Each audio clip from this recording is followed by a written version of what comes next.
কিছু সংস্কার প্রক্রিয়া শেষ করে দ্রুত, অবাধ, নিরপেক্ষ এবং গ্রহণযোগ্য নির্বাচন আয়োজন করা হবে বলে জানিয়েছেন সদ্য শপথে নেওয়া প্রধান নির্বাচন কমিশনার সিইসি এএমএম নাসিরউদ্দিন। তিনি বলেছেন, সংস্কার একটি চলমান প্রক্রিয়া, কিন্তু নির্বাচন করতে গেলে আবশ্যকীয় কিছু সংস্কার তো লাগবেই। রোববার 24 নভেম্বর দুপুরে সুপ্রিম কোর্টের জাজেস লাউঞ্জে শপথ গ্রহণ শেষে গণমাধ্যমের কাছে এক প্রতিক্রিয়ায় তিনি এসব কথা বলেন। আমাদের তরফ থেকে আমরা যথাসম্ভব নির্বাচনের জন্য প্রস্তুতি। এ সময় নাসিরউদ্দিন বলেন, আমি এই দায়িত্বটাকে জীবনে বড় একটি অপরচুনিটি হিসেবে দেখছি।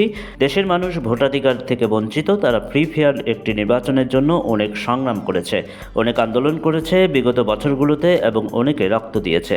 আমি তাদেরকে ফ্রি ফেয়ার এবং গ্রহণযোগ্য একটি নির্বাচন দেওয়ার জন্য প্রতিশ্রুতিবদ্ধ।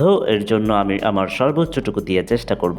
আমাদের যারা ইয়াঙ্গার জেনারেশন যারা এত স্যাক্রিফাইস করলো, তাদের তো ভোটার লিস্ট আনতে হবে। সিসি বলেন, নির্বাচন করতে গেলে যারা ইয়াং জেনারেশন, যারা বছরের পর বছর ভোট দেওয়ার জন্য মুখিয়ে আছে, তাদেরকে তো আমাদের ভোটার লিস্ট আনতে হবে। এখানে কিছু রিফর্ম দরকার এবং কোথায় সংস্কার প্রয়োজন সেটি আশা করি আমরা খুব দ্রুত পাবো, যেহেতু অলরেডি একটি সংস্কার কমিশন কাজ করছে। কোনো দল মানবে না, সেগুলো আমি রেখে দিয়ে যাব। রাজনৈতিক দলগুলোকে সঙ্গে নিয়ে নির্বাচনের আয়োজন করা হবে জানিয়ে তিনি বলেন, আপনারা আশ্বস্ত থাকুন, আমাদের নিয়ত সহি যে রাজনৈতিক দলগুলো 15 থেকে 16 বছর ধরে বলে আসছেন আমরা ভোটের অধিকার চাই, তাদেরকে আমরা সঙ্গে চাই, তাদের ডিমান্ড বাস্তবায়নে আমরা সহযোগিতা করব। আমরা জাতির কাছে ওয়াদাবদ্ধ। রিফর্ম এবং নির্বাচনের আয়োজন করতে কত সময় লাগতে পারে জানতে চাইলে সময় নিয়ে নির্দিষ্ট কিছু এখনই বলেননি নতুন সিইসি।